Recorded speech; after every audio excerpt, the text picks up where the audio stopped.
Hello everyone.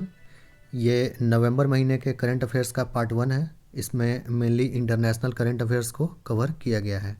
Next part में national current affairs को cover किया जाएगा। तो आइए अपना आज का वीडियो स्टार्ट करते हैं। तो पहला करंट अफेयर्स जो रिलेटेड है वो आइवरी कोस्ट जो कंट्री है वेस्ट अफ्रीका में, उससे रिलेटेड है। और इसमें क्या है कि आपको ये नाम याद रखना है, एलासेन क्वाट्रा, है ना, एलासेन क्वाट्रा, क्योंकि इन्होंने अपने तीसरे कार्यकाल के लिए राष्ट्रपति का चुनाव जीता है। ठीक है, थोड़ा सा विवादास्पद रहा है ये चुनाव, क्योंकि राष्ट्रपति वहाँ पर केवल 2 बार रह सकते हैं, बट इन्होंने कुछ फेरबदल करके अपने संविधान में और ये तीसरी बार वहाँ पर चुनाव जीत गए हैं। तो काफ़ी न्यूज़ में रहा था, इम्पॉर्टेंट है। पूछा जा सकता है कि अलासेन क्वात्रे कहाँ पर किस देश में राष्ट्रपति चुनाव इन्होंने जीता है। तो इस तरह करके क्वेश्चन पूछा जा सकता है, तो याद रखिएगा आइवरी कोस्ट।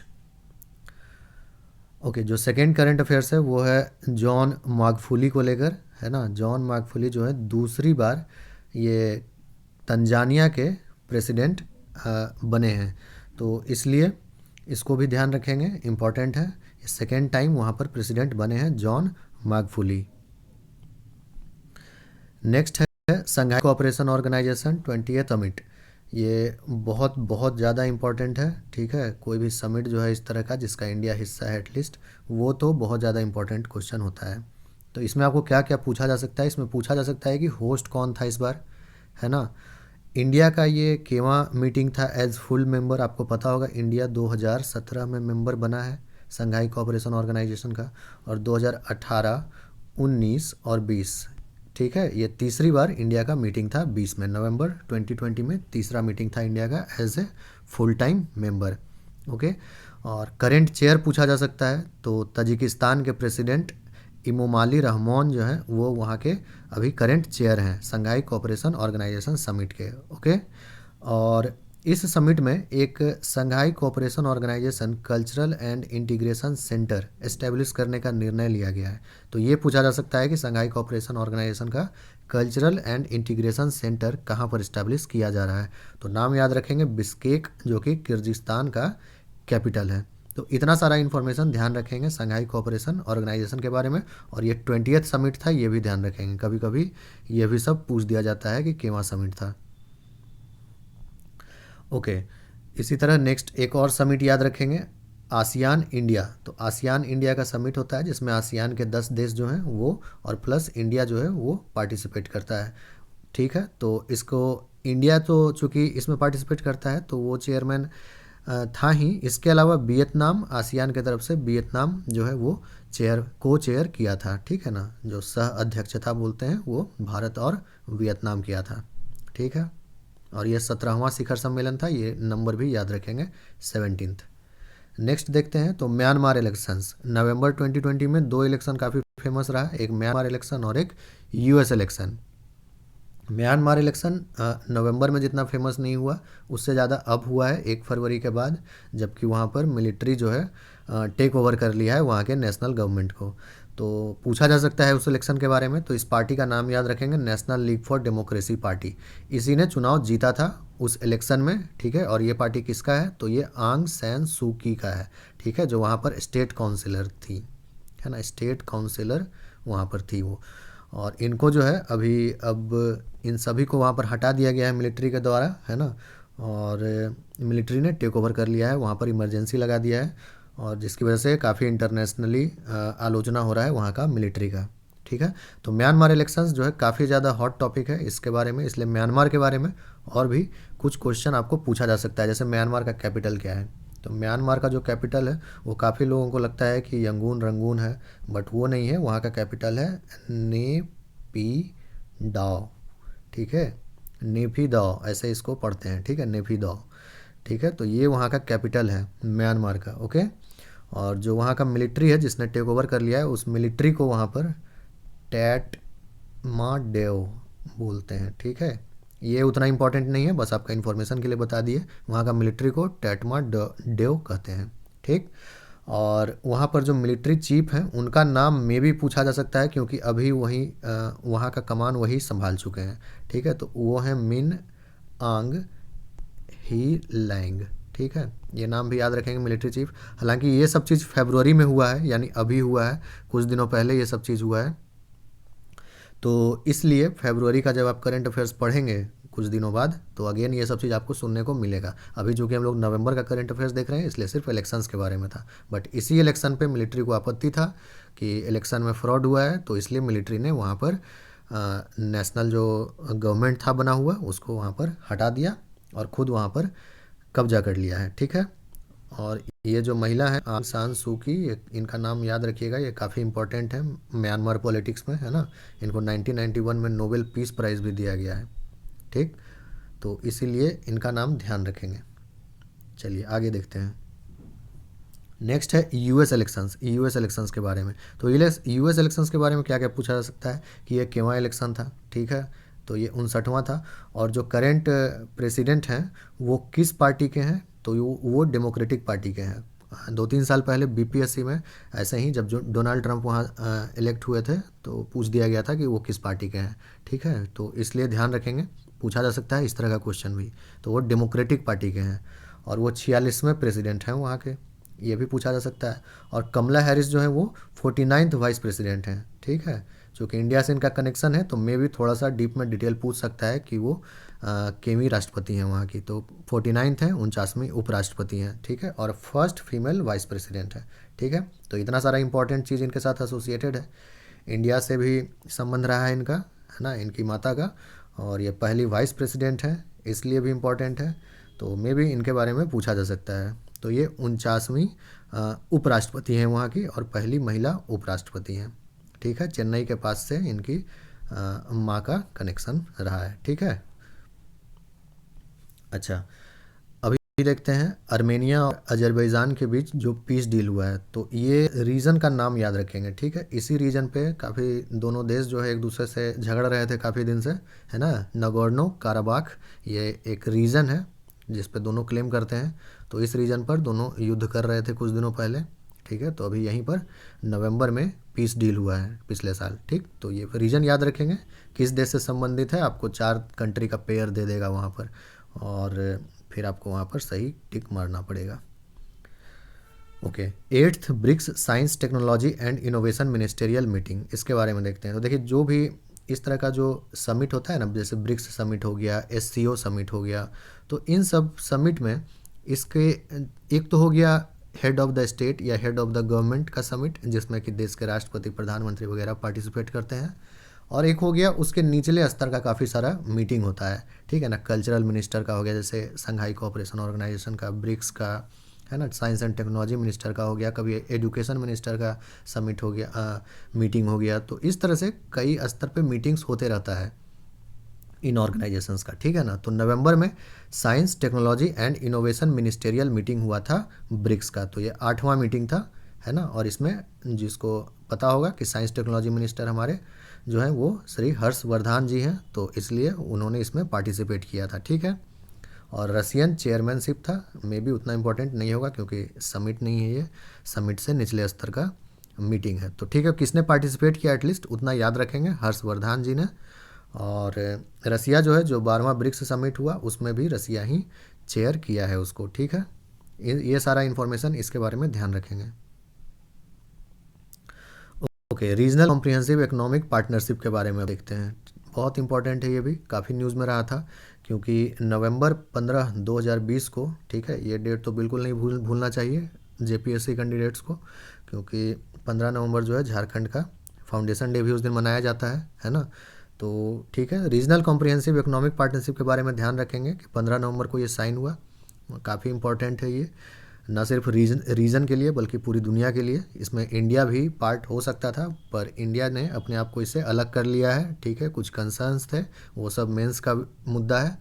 तो यहाँ पर बस यही ध्यान रखिएगा कि इसमें 15 कंट्री है। तो ये आपको क्वेश्चन में पूछा जा सकता है, इसमें कितने देश शामिल हैं।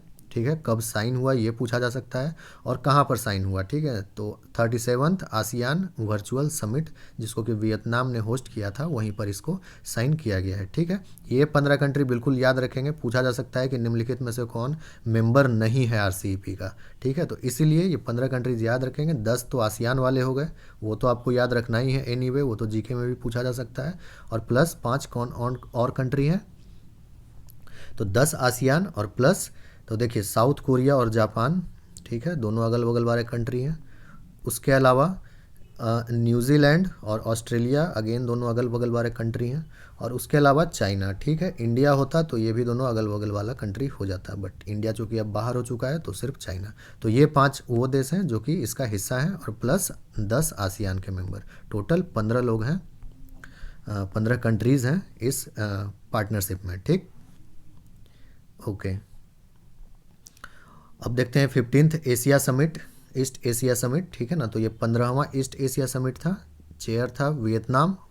इसमें 18 कंट्री पार्टिसिपेट करते हैं ईस्ट एशिया समिट में, ठीक है ना। कुछ ऑब्जर्वर वगैरह भी होते हैं, बट वो इंपॉर्टेंट नहीं है कि कौन से कंट्रीज़ मुख्य रूप से पार्टिसिपेट करते हैं, वो जानना ज़रूरी है। तो ये नंबर भी पूछ सकता है कि कितने कंट्रीज़ थे, और ये भी पूछ सकता है कि इनमें से कौन कंट्री जो है ईस्ट एशिया समिट का फॉर्मल पार्टिसिपेंट नहीं है, ठीक है। तो ये भी आपको जानना ज़रूरी है कि ईस्ट एशिया समिट में कौन कौन सा देश है, क्योंकि बहुत बड़ा ये और समिट नहीं था कि जिसमें कि 100-150 देश पार्टिसिपेट किए हों, ठीक है। छोटा है, छोटा जो भी रहता है ऑर्गेनाइजेशन, उसका मेंबर्स का नाम आपको पता होना चाहिए, ठीक है। तो अभी ऊपर RCEP आपने देखा, ठीक है। RCEP जो आपने देखा, बस उसी में आप इंडिया को जोड़ दीजिए, US को जोड़ दीजिए और रसिया को जोड़ दीजिए, ठीक है। तो आपका हो गया ईस्ट एशिया समिट, ठीक। तो ये हो गया, तो 15 था RCEP का मेंबर, है ना, और ये 3 हो गया, तो 15 और 3 18 मेंबर, ध्यान रखिएगा, इंपॉर्टेंट है। और यहाँ पर हमारे एक्सटर्नल अफेयर्स मिनिस्टर, विदेश मंत्री S जयशंकर जी ने इंडिया को रिप्रेजेंट किया था, ठीक है। चलिए, और देखिए पहला जो भी होता है तो वो काफ़ी इंपॉर्टेंट होता है, चाहे किसी भी देश में हो, ठीक है ना। तो मोल्डोवा की पहली महिला राष्ट्रपति बनी है माया सांडू, ठीक है, नाम याद रखेंगे, माया सांडू, मोल्डोवा की पहली महिला राष्ट्रपति। उसके बाद 12th ब्रिक्स समिट पर भी हम लोग देखे एक बार, ठीक है ना, साइंस टेक्नोलॉजी वाला जो मीटिंग हुआ था उसके केस में, तो रसिया ने उसको होस्ट किया था। और जो समिट हुआ था head of the state, head of the government का जो होता है, वो भी रसिया ने ही होस्ट किया, ठीक है। और इसका थीम याद रखेंगे, इंपॉर्टेंट है, ब्रिक्स काफ़ी इंपॉर्टेंट ऑर्गेनाइजेशन है, तो थीम भी याद रखेंगे, थीम भी पूछा जाता है कई बार। Partnership for global stability, shared security and innovative growth. Okay, 15th G20 summit के बारे में देखते हैं, ये भी इम्पॉर्टेंट है। G20 समिट, तो इसको होस्ट किया था सऊदी अरबिया ने। फर्स्ट क्वेश्चन आपसे ये पूछा जा सकता है। दूसरा आपसे पूछा जा सकता है कि रियाद डिक्लेरेशन 2020 का किससे संबंधित है। SCO दे देगा, ब्रिक्स दे देगा, G20 दे देगा, G7 दे देगा। तो ध्यान रखिएगा G20 से। ओके, और इसका थीम भी याद रखिएगा, ब्रिक्स और SCO जैसा तो इम्पोर्टेंट नहीं है, लेकिन फिर भी ध्यान रखेंगे, realising opportunities of the 21st century for all. Okay, और यहाँ पर हमारे प्राइम मिनिस्टर ने एक न्यू ग्लोबल इंडेक्स जारी करने का सुझाव दिया है, ठीक है, ताकि कोरोना के बाद जो बदलाव आया है अर्थव्यवस्था में और दुनिया भर के देशों में, उसको नए और बेहतर तरीके से कैप्चर किया जा सके, ठीक है। तो अगर पूछा जाएगा a new global index has been proposed by our prime minister, तो वो किससे संबंधित है, तो ध्यान रखिएगा G20 समिट से संबंधित है। और वो पोस्ट कोविड वर्ल्ड को सही ढंग से रिप्रेजेंट करने के लिए ये इंडेक्स का सुझाव दिया है हमारे प्रधानमंत्री ने, ठीक है। ओके, और आपसे ये भी पूछा जा सकता है कि G20 को इंडिया कब G20 का प्रेसिडेंसी हासिल करेगा, ठीक है ना। तो 2023 में इंडिया जो है, इंडिया को प्रेसिडेंसी मिलने वाला है G20 समिट का, ठीक है। तो ध्यान रखिएगा। और अगला प्रेसिडेंसी जो है वो इटली है, मे बी उतना इंपॉर्टेंट नहीं हो सकता है, बट ध्यान रखिएगा, ठीक है। नेक्स्ट प्रेसिडेंसी इटली, भारत को 2023 में मिलने वाला है। इस बार सऊदी अरेबिया ने किया था, रियाद डिक्लेरेशन साइन हुआ, ठीक है। इतना सारा पॉइंट याद रखिएगा। ओके, ये नाम ध्यान रखना है, प्रियंका राधाकृष्णन, है ना, इंडियन ओरिजिन की पहली मंत्री हैं, ओके, न्यूजीलैंड में। किस देश में, तो न्यूजीलैंड में।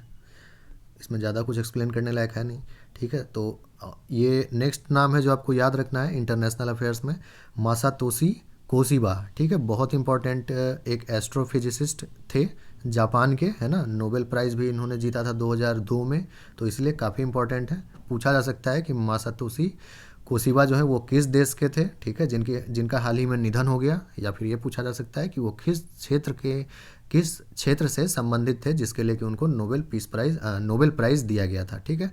तो फिजिक्स में दिया गया था और वो एक एस्ट्रोफिजिसिस्ट थे, यानी कि खगोल भौतिकीविद। नेक्स्ट है जेरी रॉलिंग्स के बारे में, जिनका निधन हो गया, ठीक है। तो ये घाना के 2 बार प्रेसिडेंट रह चुके थे, इसलिए मे भी पूछा जा सकता है, ध्यान रखेंगे। जेरी रॉलिंग्स घाना के 2 बार प्रेसिडेंट रहे थे, इनका हाल ही में निधन हो गया। ओके, बुकर प्राइज़ बहुत बहुत बहुत ज़्यादा इंपॉर्टेंट है ना, इस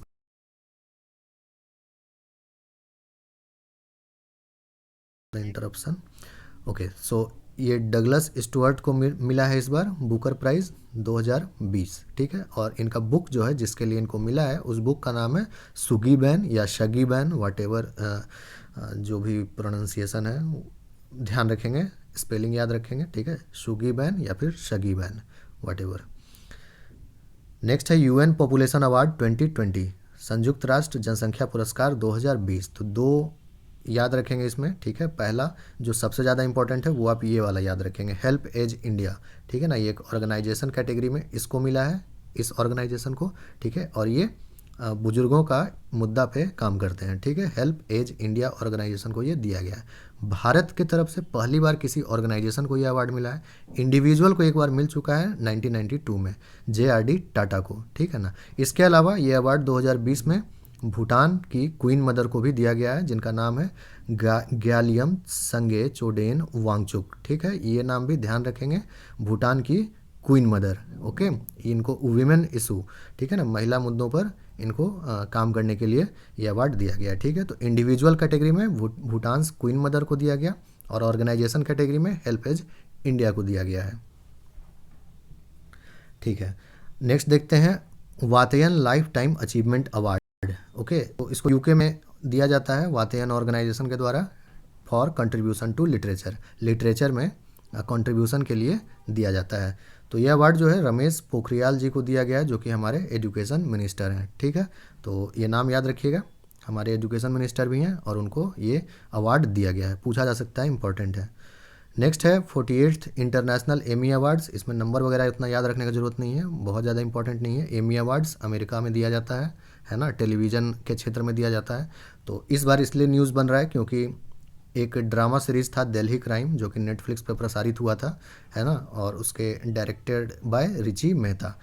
तो चूँकि इंडिया का एक ड्रामा सीरीज़ इन्वॉल्व है जिसको कि ये प्राइज़ मिला है बेस्ट ड्रामा कैटेगरी में, तो इसलिए मे भी पूछा जा सकता है एमी अवार्ड से रिलेटेड क्वेश्चन। तो दिल्ली क्राइम नाम है ना, और ये नेटफ्लिक्स पे प्रसारित हुआ था। अच्छा, ये DF-26B और DF-21D के बारे में पूछा जा सकता है सिंपली कि ये दोनों क्या है। तो ध्यान रखेंगे, बैलिस्टिक मिसाइल्स है चाइना का, है ना। इसको परासेल आइलैंड के अराउंड इसका टेस्ट किया गया था, डिस्प्यूटेड ये सब एरिया है साउथ चाइना सी में, आपको पता होगा, ठीक है। तो इसको भी ध्यान रखेंगे, DF-26B और DF-21D। नेक्स्ट देखते हैं स्पेस एक्स के बारे में। तो स्पेस एक्स के बारे में ये एक प्राइवेट कंपनी है ना, एलॉन मस्क का, पता होगा आप लोगों ने ये नाम सुना होगा, ठीक है। तो ध्यान रखिएगा, ये काफ़ी न्यूज़ बनाता रहता है हमेशा किसी ना किसी वजह से, है ना। जैसे कि अभी इन्होंने 4 एस्ट्रोनॉट को स्पेस में भेजा, ठीक है। पहली बार किसी प्राइवेट कंपनी के द्वारा नासा के लिए किसी प्राइवेट कंपनी द्वारा एस्ट्रोनॉट्स को इस तरह से भेजा गया है स्पेस में, तो इसलिए काफ़ी न्यूज़ बना था। पूछा जा सकता है आपसे इसके बारे में कि किस प्राइवेट कंपनी ने नासा के एस्ट्रोनॉट्स को स्पेस में भेजा है। तो स्पेस एक्स नाम याद रखेंगे, ठीक है ना। फाल्कन इनका ही रॉकेट है स्पेस एक्स का। ये एस्ट्रोनॉट्स को भेजने के अलावा और भी ये रॉकेट का नाम आपको कई बार सुनने को मिलेगा। और जिस कैप्सूल में एक्चुअली एक कैप्सूल फिट किया जाता है रॉकेट के ऊपर, जिसमें कि एस्ट्रोनॉट्स को हाउस किया जाता है और उसी में वो लोग स्पेस में जाते हैं, ठीक है। तो कैप्सूल का नाम रेजिलियंस है, याद रखेंगे, मे भी पूछा जा सकता है, ठीक है, किस कैप्सूल में स्पेस एक्स के द्वारा भेजा गया था, ओके। इसके अलावा स्पेस एक्स का नाम आप स्टार लिंक सैटेलाइट्स में भी सुने होंगे। ये भी यस, स्टार लिंक सैटेलाइट्स, ये भी जो है अक्सर न्यूज़ बनाता रहता है ना, क्योंकि इसमें काफ़ी सारा सैटेलाइट्स स्पेस में भेजा जा रहा है, जिससे कि internet connectivity all over globe जो है प्रोवाइड किया जाएगा, ठीक है। उसी तरह एक ड्रैगन क्रू करके नाम है इसका एक कार्गो स्पेसशिप है, ठीक है, जिससे सामान भेजा जाता है अंतरिक्ष में, अंतर्राष्ट्रीय स्पेस स्टेशन जो है वहाँ पर भेजा जाता है। तो ये भी जो है स्पेस एक्स का ही है। तो ड्रैगन क्रू स्पेस कार्गो है, कार्गो शिप है ना, सामान भेजने के लिए। स्टार लिंक जो है वो एक सैटेलाइट का ग्रुप है, बहुत सारा सैटेलाइट इसमें रहेगा जिससे कि इंटरनेट कनेक्टिविटी दिया जाएगा, है ना। और रेजिलियंस कैप्सूल से अभी हाल ही में भेजा गया एस्ट्रोनॉट्स को। तो ये सब जो है स्पेस एक्स का प्रोग्राम था, स्पेस एक्स का ये सब प्रोडक्ट है। ओके, और ये क्वेश्चन काफ़ी इंपॉर्टेंट है, पूछा जा सकता है कि दुनिया का पहला 6G सैटेलाइट किसने लॉन्च किया, ठीक है। तो वो चाइना ने लॉन्च किया, और जिस रॉकेट से लॉन्च किया उसका नाम है लॉन्ग मार्च 6। चांद वगैरह पे भी भेजने के लिए वो यूज़ करते हैं लॉन्ग मार्च सीरीज का ही रॉकेट, ठीक है। तो इसको लॉन्ग मार्च 6 ही पढ़ेंगे, हिंदी ट्रांसलेशन में ये लंबी मार्च मत याद रखिएगा, ठीक है। ये है लॉन्ग मार्च 6 नाम है इसका, ठीक है, ध्यान रखेंगे इस रॉकेट का। इंडिविजुअली रॉकेट के बारे में भी पूछ सकता है कि ये किस कंट्री का रॉकेट है, फेमस है काफ़ी ये, ठीक है ना। और ये जो सैटेलाइट भेजा इसका नाम है स्टार एरा 12 या फिर UESTC सैटेलाइट, जिसका एक फुल फॉर्म होता है। उतना ज़्यादा इंपॉर्टेंट नहीं लगा मुझे, इसलिए मैंने नाम नहीं लिखा है, ठीक है। तो स्टार एरा 12 याद रखिएगा ज़्यादा से ज़्यादा। और ये दुनिया का पहला 6G सैटेलाइट है जो कि चाइना के द्वारा लॉन्च किया गया है, ठीक है। और इसको भी स्टार एरा ही पढ़िएगा, स्टार युग नहीं। ट्रांसलेशन जो है वो अपने चीज़ों में करना चाहिए जिसमें इंडिया पार्टिसिपेंट है उसमें, बाकी में जैसा नाम है वैसा ही याद रखना चाहिए, नाम का ट्रांसलेशन नहीं होता है, ठीक है ना। चलिए आगे देखते हैं। सेकेंड वर्ल्ड हेल्थ एक्सपो, तो ये कहाँ ऑर्गेनाइज़ किया गया, तो आयरनी देखिए कि ये वुहान में ऑर्गेनाइज़ किया गया, जहाँ से दुनिया का सबसे बड़ा समस्या पैदा हुआ है पिछले 1-1.5 साल में, ठीक ना। तो वहीं पर ऑर्गेनाइज़ किया गया था सेकेंड वर्ल्ड हेल्थ एक्सपो, दूसरा विश्व स्वास्थ्य एक्सपो, ठीक है। ओके, ये भी इम्पॉर्टेंट है, ठीक है ना। कोलिंस डिक्शनरी के द्वारा अगर देखा जाए तो लॉकडाउन जो है ईयर ऑफ द वर्ड था। ये लोग हर साल चुनते हैं सबसे ज़्यादा क्या इस्तेमाल हुआ है वर्ड, या फिर कौन सा वर्ड ज़्यादा प्रचलित रहा है, ठीक है ना। 2019 में क्लाइमेट स्ट्राइक वर्ड जो है वर्ड ऑफ द ईयर था। 2020 में वर्ड ऑफ द ईयर है लॉकडाउन एज पर कोलिंस डिक्शनरी, ठीक है। अच्छा,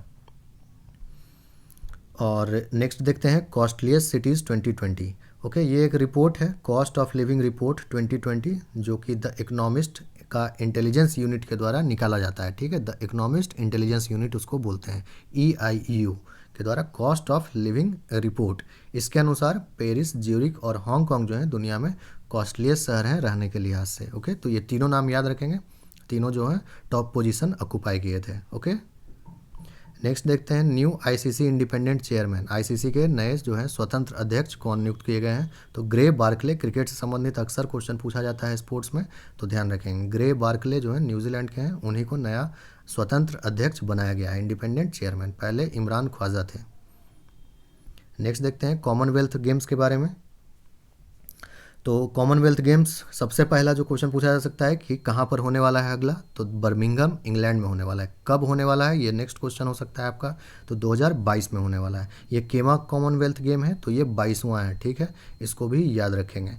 उसके अलावा ये जो 3 गेम्स है इसको भी ध्यान रखेंगे, ये तीनों पहली बार इसमें शामिल किया जा रहा है, ठीक है।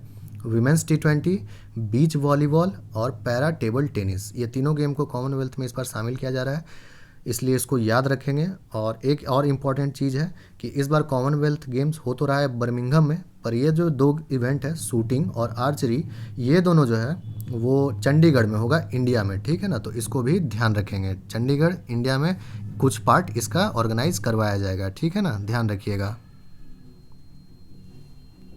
अच्छा, अब नेक्स्ट देखते हैं 14th एशियन फिल्म अवार्ड्स 2020, ठीक है, 14वां एशियाई फिल्म पुरस्कार 2020।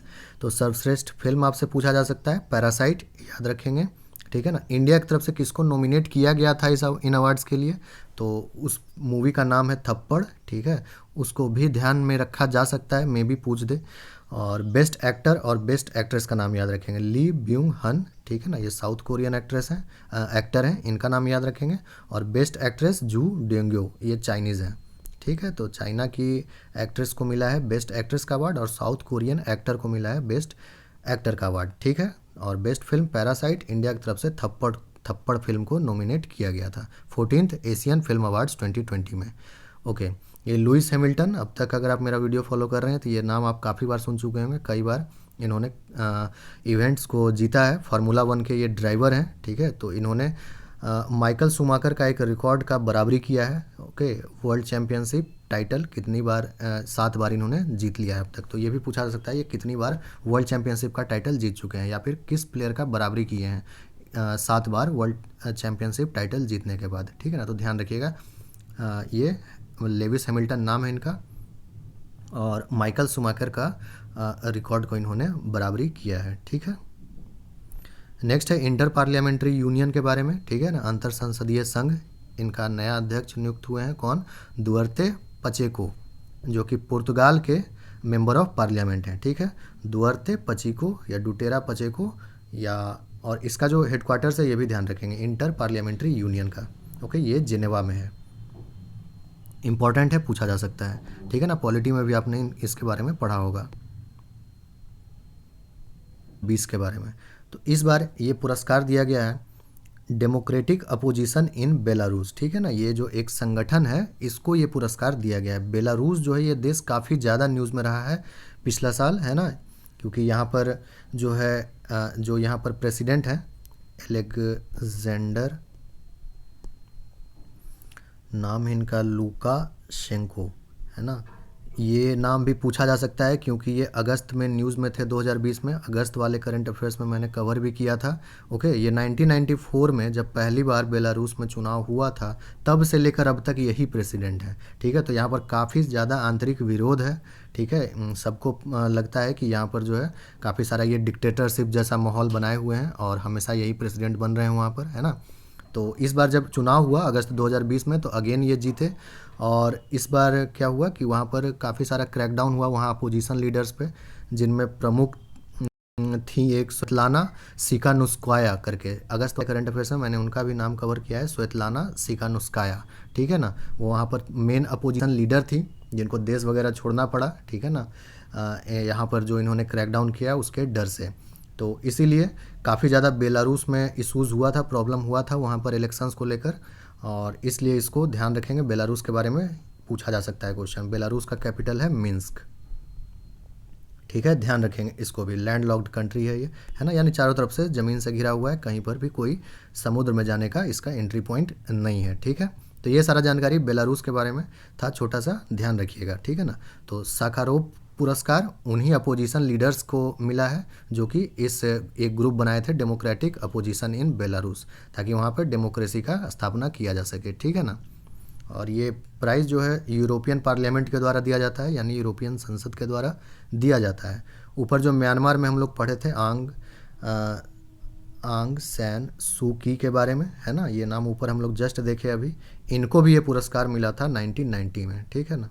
तो इसलिए इम्पॉर्टेंट है, ये ध्यान रखिएगा। साखारोव पुरस्कार डेमोक्रेटिक अपोजिशन इन बेलारूस नामक संगठन को दिया गया है इस बार, ओके। सो चांग E5 लूनर मिशन, ठीक है ना। तो ये जो लूनर मिशन है ये चाइना के द्वारा लॉन्च किया गया है, ठीक है, बस इतना ही इसमें ध्यान रखिएगा। उसके बाद द हुआलोंग 1, ठीक है, द हुआलोंग 1 क्या है पहले ये पूछा जा सकता है, और किसके द्वारा विकसित किया गया है ये भी पूछा जा सकता है। तो द हुआलोंग 1 जो है वो एक न्यूक्लियर पावर रिएक्टर है, ठीक है, और ये चाइना का पहला इंडिजिनसली डेवलप्ड रिएक्टर है, इसलिए ये न्यूज़ में था, याद रखेंगे, पूछा जा सकता है, ओके। अब नेक्स्ट है अलीम डार, जो पाकिस्तान के एक अंपायर है, इंटरनेशनल क्रिकेट अंपायर है, ठीक है। तो इन्होंने अंपायरिंग रिकॉर्ड बनाया है ओडीआई के लिए, है ना, वनडे इंटरनेशनल क्रिकेट में सबसे ज़्यादा मैचों में रिकॉर्ड अंपायरिंग करने का रिकॉर्ड बनाया है इन्होंने, तो इसलिए इम्पोर्टेंट है, ध्यान रखिएगा।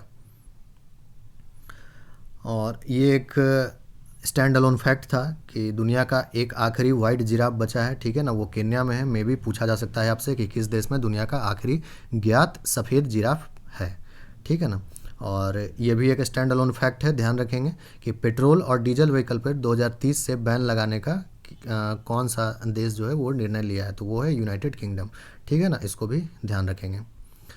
नेक्स्ट है एक प्लेस का नाम है ये त्रिस्टन डा कुन्हा, ठीक है ना। ये प्लेस का नाम याद रखेंगे, ये एक आइलैंड है ना, कहाँ है, अटलांटिक ओशन में है। तो ये ओशन का नाम आपसे पूछा जा सकता है, इस प्लेस का नाम दिया रहेगा कि ये कहाँ पर है, किस ओशन में, Pacific ocean, Indian ocean, Atlantic ocean, Arctic ocean, ऐसे करके आपको दिया रहेगा। तो ध्यान रखिए कि अटलांटिक ओशन में है, ठीक है ना। एक ब्रिटिश का ओवरसीज टेरिटरी है ये, है ना, और यहाँ पर एक बड़ा सा मैरीटाइम प्रोटेक्शन जोन का निर्माण किया जा रहा है, तो इसीलिए ये न्यूज़ में था, ध्यान रखिएगा।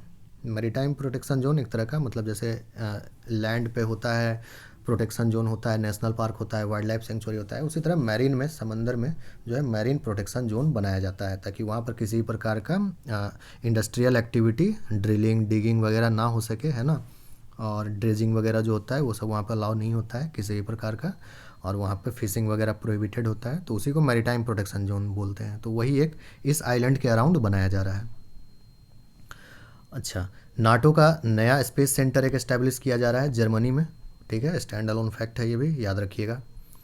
और टाइफून गोनी और वामको, इन दोनों के बारे में पूछा जा सकता है, ठीक है ना। तो कौन सा देश इससे हताहत हुआ था, तो वो है फिलीपींस और वियतनाम। इन दोनों देश में इससे सबसे ज़्यादा इम्पैक्ट हुआ था। अगर किसी एक कंट्री का नाम दिया रहेगा तो फिलीपींस ध्यान रखेंगे, फिलीपींस में सबसे ज़्यादा नुकसान हुआ था, ठीक है ना। काफ़ी उन लोगों का वहाँ पर प्रॉपर्टी और लाइफ का डैमेज हुआ था, ठीक है, तो ध्यान रखिएगा। टाइफून गोनी और टाइफून वामको, ठीक है।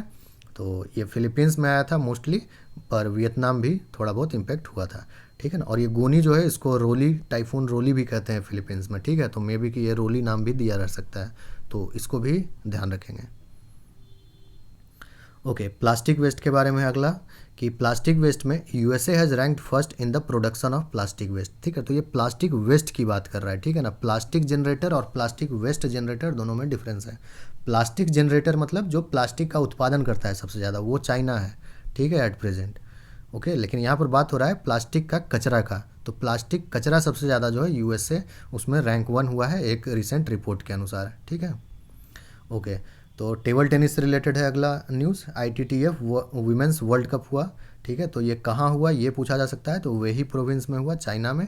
और विनर और रनर अप का नाम याद रखेंगे, विनर ज़्यादा इंपॉर्टेंट है, रनर अप में भी उतना इंपॉर्टेंट नहीं हो सकता है, ठीक है। तो चेन मेंग जो है विनर हुए चाइना के, और रनर भी चाइना के ही, सन यिंगसा, ये दोनों जो है महिलाओं का नाम याद रखेंगे आप, चेन मेंग विनर और सन यंगसा रनर अप, ठीक है। दोनों ही चाइनीज़ थी और दोनों ये टूर्नामेंट में पार्टिसिपेट की और जीती, ठीक है। ओके, नेक्स्ट है 10 ईयर गोल्डन वीज़ा। तो ये कौन सा कंट्री अभी हाल ही में जो है ऐसा किया है कि एक गोल्डन वीज़ा, उसमें कुछ कुछ प्रोविजंस है, उतना इंपॉर्टेंट नहीं है कि प्रोविजंस क्या क्या है, बट ये गोल्डन वीज़ा नाम याद रखिएगा, ठीक है ना, UAE से संबंधित है ना। नेक्स्ट है 2020 मास्टर्स टूर्नामेंट, तो ये जीता है डस्टिन जॉनसन USA के, ठीक है। और masters tournament stand alone sports section में भी आपको पूछा जा सकता है किस खेल से संबंधित है, ठीक है, तो ध्यान रखिएगा ये गोल्फ से संबंधित है मास्टर्स टूर्नामेंट। और 2020 का टूर्नामेंट डस्टिन जॉनसन ने जीता, जो कि USA के हैं। नेक्स्ट है हमारा रे क्लेमेंस के बारे में, जो कि जिनका निधन हो गया, ठीक है, तो ये इंग्लैंड के फुटबॉलर थे। पूछा जा सकता है रे क्लेमेंस जिनका हाल ही में निधन हो गया किस खेल से संबंधित थे, ठीक है, तो वो फुटबॉलर थे और वो इंग्लैंड के थे। Minimum age policy of ICC, पूछा जा सकता है कि ICC यानी इंटरनेशनल क्रिकेट काउंसिल के द्वारा, ठीक है, क्या निर्णय, मतलब कितना निर्णय लिया गया है कि मिनिमम कितना एज होना चाहिए इंटरनेशनल क्रिकेट खेलने के लिए, तो वो है 15 साल, कम से कम 15 साल उम्र होना चाहिए, तभी आप अंतर्राष्ट्रीय क्रिकेट खेल सकते हैं। ये है नया मिनिमम एज पॉलिसी ICC का। नेक्स्ट है सेंटिनल-6 सैटेलाइट के बारे में, ठीक है ना, तो ये काफ़ी सारा ऑर्गेनाइजेशन मिल करके इसको बनाया है, यूरोपियन स्पेस एजेंसी, नासा, और उसके अलावा भी काफ़ी सारा ऑर्गेनाइजेशन है, ठीक है। तो मोस्टली इससे पूछा जा सकता है कि ये किस लिए है, चूँकि ढेर सारा ऑर्गेनाइजेशन मिलकर बनाया है, तो all of the above option वाला पे थोड़ा सा नज़र रखिएगा, और नहीं तो ज़्यादा चांस है कि ये आपसे पूछा जाएगा कि किस लिए बनाया गया है, तो ध्यान रखेंगे ओशन, समुद्रों की निगरानी के लिए, जल स्तर वगैरह, आइस कैप वगैरह, ये सब चीज़ का निगरानी के लिए इसको लॉन्च किया गया है। तो ठीक है, ये था इंटरनेशनल करंट अफेयर से रिलेटेड नवंबर का पार्ट 1 वीडियो। पार्ट 2 वीडियो बहुत जल्द अपलोड कर दिया जाएगा चैनल पे, ठीक है ना। और बाकी प्लेलिस्ट आपको यहाँ पर मे बी डिस्प्ले हो रहा होगा, आप उसको क्लिक करके देख सकते हैं। बाकी जुलाई से अवेलेबल है वहाँ पर, जुलाई से करंट अफेयर्स, और आप वहाँ पर जाकर देख सकते हैं, ठीक है। तो मिलते हैं अगले वीडियो में, तब तक पढ़ाई करते रहिए और अपना ख्याल रखिए। Okay then, thank you.